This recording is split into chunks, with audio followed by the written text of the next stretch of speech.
Okay, part 2 is now the development of our transition piece. We've gone and found all the true lengths in part 1, and now we're going to start off with the development. And of course we have to start off with what the question has said. The question has asked us to start off with the seam AB, and that I've marked in the top view, it's been marked in the front view, and then I've drawn the given right view.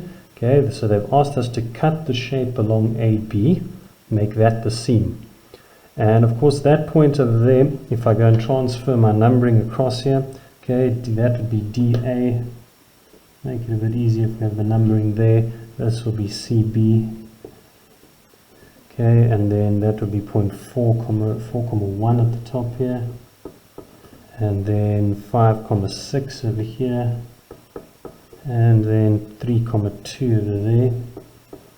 Okay, so now we can clearly see here that they've asked us to use this line as our seam, and they've labeled it as AB, but I've got a 4 on that point there, so I'm going to call it here 4, that little 4 small b over here. Now the true length of that line is either taken from there or from here in your front view, because you might not have drawn this view. So if you go and measure the true length of that line, just go and measure it out over here. The measurement of that line, okay, that's 55 millimeters. So I'm going to take that, and they've given us R here as a starting point. I don't know why they used R, but anyway, that's the starting point. So for the development, so I'm going to go there and I'm going to measure out that 55. I'm going to mark it off, and I know that that's going to be a dark line, the first dark line of my development. So I can comfortably go and draw that in. And we always have this point here as being the base point of the development. So that was this little B over here. So I'm actually going to label it with that little B, and then this top point here I'm going to call 0.4. Okay, in brackets I'm going to put it there as little a, because that was the seam that they gave us. Okay, with A at the top and B at the bottom. We've got A there and B there. This is the base part of our development here. Okay, since this is the base part, the very first triangle that we're going to develop, because remember we're working with triangles here. Okay, we've triangulated everything. So the first triangle we're going to develop, we're going to go clockwise. So if we're going clockwise from this point, from the seam that way around, then the first triangle we're going to do is this triangle here, which is represented as a line in the top view. But clearly here in our right view, we can see it as a triangle there. So we're going to develop that triangle first. And that's nice and easy because that's a true shape. Okay, because this is a vertical line here in our top view. This is a true shape here. So we can just take this and transfer it straight to our development. So I'm going to go and measure the baseline. Okay, that comes out as 30 millimeters. So I'm going to measure it off here, mark it, and I can also draw it. There's a dark line there. And that point over there now is D. So I'm going to mark that as D. And then that true length over there, I can just go and measure. Okay. Well, I don't even have to measure it. It should be the true length there now. Let's just make sure it's correct. So that would be in 63. And if I was accurate here, yep, that's 63. So I can just go and draw that line in dark as well, because that's an edge. Okay, it's that edge. It's that D4 edge over there, which we've now got here, and we've completed our first triangle. So we've gone and put in that first triangle there, and we've got our seam. Now we're going to move clockwise around. So we've done that triangle, which is represented by that line. So we're now going to go to this triangle that we can see over here in our top view as the next one. That's our triangle D54. Okay, so we're going to use our compass now for that, and we're going to start with 4/5 length, which we just take out straight out of the top view, since that is already a true length in the top view, since that's the top of the shape. So we take the length of 4/5 there with our compass, we place it on 0.4 here, and we go and draw an arc. Then we go and find the true length of D5, because remember that's an angled line which we've marked. There's a single line on there, we marked it, we found the true length earlier, and it's over here somewhere. So it's a single line there, there's our single line true length. So we're going to take our compass, we're going to put it on that single line true length. Okay, and we're going to open that up to D, and then we're going to place our compass point on point D and make another arc. And where those two arcs come together, we're going to join up a point from D to there. Okay, and then another point, another line from 4 to that point, and that point that we've just found there, of course, is point 5 at the top there. So we were wanting to go and do the triangle D54. There's the triangle D54. Okay, now we've got that triangle. Remember that this line here, D5, is meant to be a construction line. Wait, no, is it? No, it's not. D5 is a corner again. There it is there. There it is there. So D5 would remain a dark line. Okay, so we can go and draw that in there nice and dark. That remains a dark line.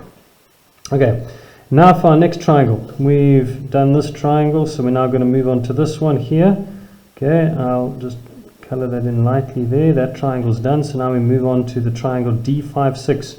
And again, we're going to take our compass and we're going to put it on the length of 5, 6. Okay, which is the same as 4, 5. Take that, put it on point 5 in our development. Draw an arc. Whoops. Let's just keep that steady. And then draw an arc. Let's get rid of that. Okay, there's our arc. And then we're going to go and take the true length of D6, which is marked with 2 lines here. There's our 2 length there. So we're going to take a line from there down to the bottom of its true length, place it on point D, make another arc, and where those two have come together. Okay, now remember that D6 was a line we drew in, so that is going to remain a construction line. Okay, so this line here is a construction line. It will be a light line, and then we're going to join this. That will be a dark line, as it's part of the shape, and that of course will be point 6. Next triangle, that one's done. Next triangle is this one here. Now it's got a big baseline, that AD. Okay, so we can take its true length, which is already there in the top view again because it's a horizontal line. We take the length of that, and now we're going to put our compass point on D, and we're going to make an arc here. And then we need the true length A6, which we mark with 3 lines. There's our 3-line true length. See how these little marks help? We're going to place our compass on that true length. And then we're going to place our compass on point 6 here and make an arc. And where those 2 arcs come together, that of course is now our point A,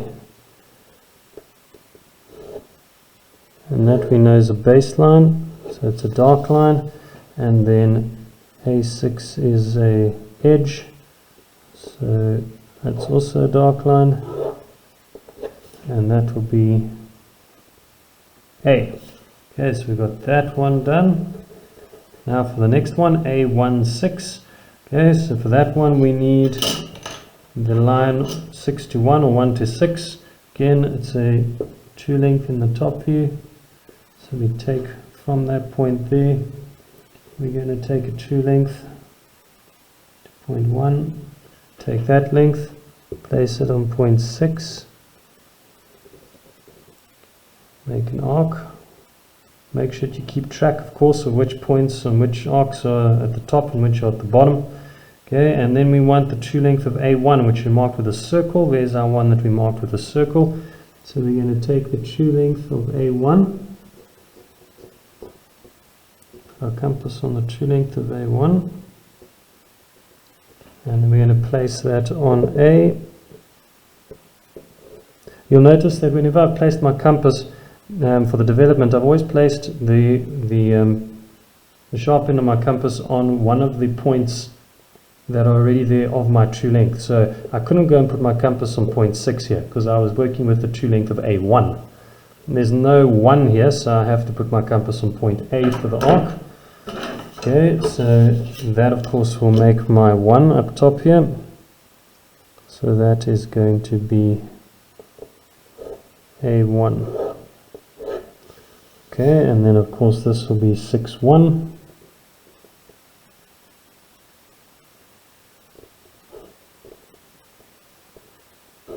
top there. And then we'll label that as 1. Okay, so we've got A there and we've got 1 there. Okay, we have done that triangle. Okay, good. Now we're going on to this triangle here, which has got another big baseline. So we've got line AB, which is a true length in our top view. So we're going to take that true length, AB, put our compass on that, place it on point A. Again, it's the only point, the only letter that we've got there. B is not there yet, so we're going to make that arc. And then we also need the true length of B1, and that's marked with our little square / rectangle, which is over here. So we take the true length of B1, put our compass on that, and place that, of course, on point 1. There's no B yet. So place it on point 1, make our arc, join that. That has now given us point B.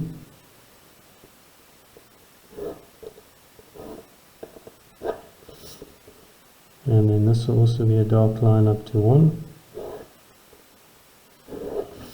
And that is then point B. Okay, so we've done with that triangle. Next one. Okay, the next triangle is this one over here, which is B1, 2. So we need that line there, 1, 2. Okay, we're going to need its true length. So we put our compass on 1, 2. And then put that on 1. Make our arc.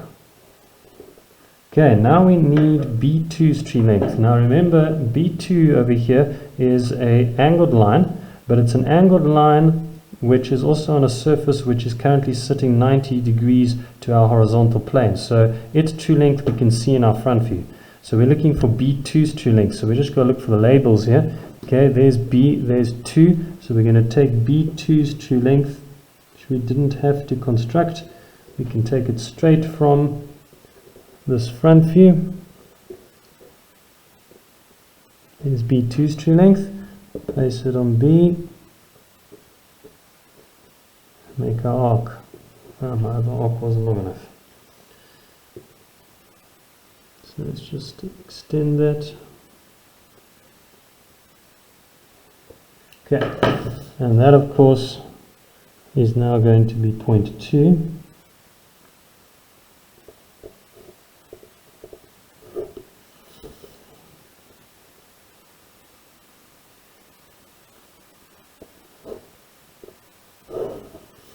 We mark that clearly as 2. Okay, so we're done with that triangle. Now we're moving on to this flat side over here, which we can't see. Okay, but we can see it in our front view. Okay, that flat side over there, we've got a flat side which we're going to have to go and find, go and triangulate. Okay, so we've got B to 2 to 3 and then to C. So I'm just going to make this a bit darker so that you can see it here. Okay, it's the triangle which goes from B to 2. Okay, it's from B to 2 over there, and then it's from 2 to 3, and then it would be from 3 to C. Where's our C over here? I'm going to make sure that there's our C's down the bottom here, next to D. Okay, hopefully that's nice and clear now. I'm trying to make it dark. Okay, I can actually pen that in for you so that you can see it clearly.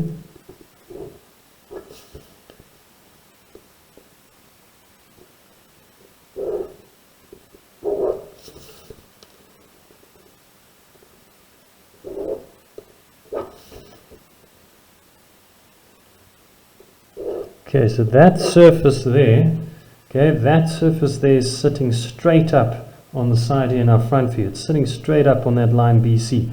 And we need to now go and draw that surface in here, connected to B2, because we've already got that B2 line, which is over here. We now need this. But again, we need to use triangles. So we are, of course, going to triangulate and simply join B and 6. And then just use all the true lengths straight off of this front view, because, of course, they are all true lengths. Okay, because this surface over here is sitting straight up, it's pushed flat down into our front view, which makes everything there true length. So we're going to start with this triangle here, still moving clockwise, of course. So we're going to take its base as true length, put it on B, mark that off, and then take D6 as true length, so we C6 as true length in this case, and then mark that off. So not C6, we're working with C2. So put that on 2. Okay, so that point down there at the moment would be point C over here. Okay, because that's the one we were looking for. We're actually busy with B2C, the triangle B2C, B2C over there. Okay, so B to point C, and then this line here will be construction, because that one we drew in as an extra triangle.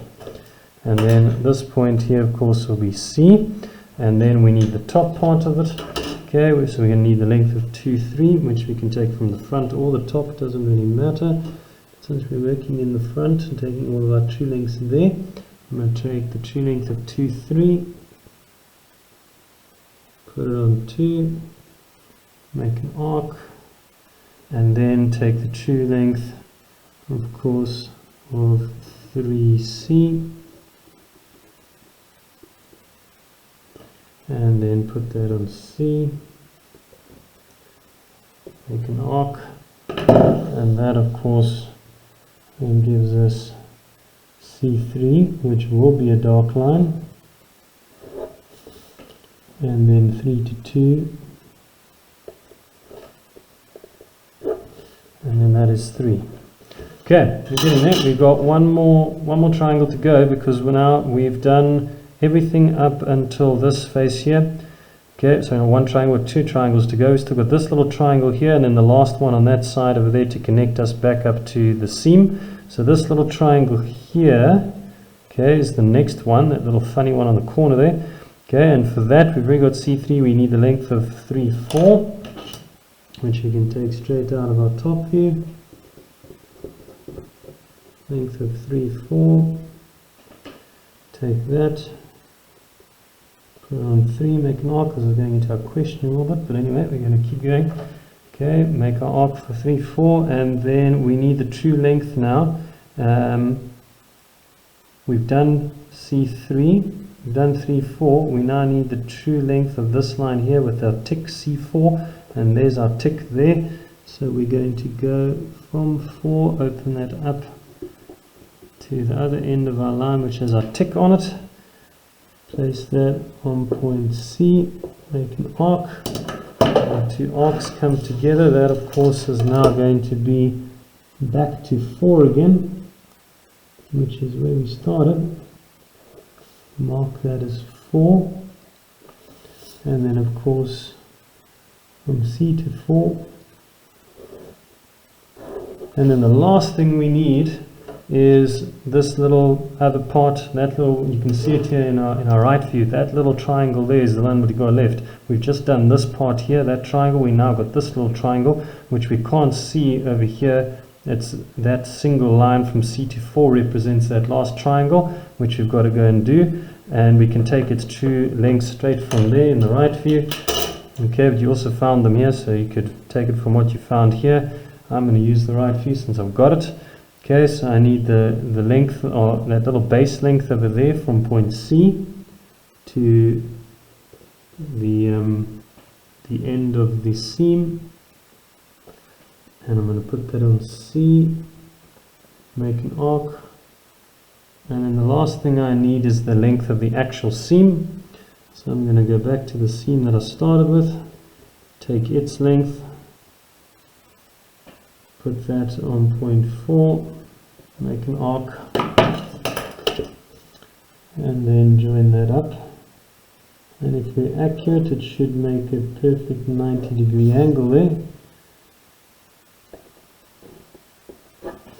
and that would then be labeled as our small b, which is the other end of our seam, which then matches up with that side of our seam. And then if we bring that into full view, you can then see the complete development of our transition piece.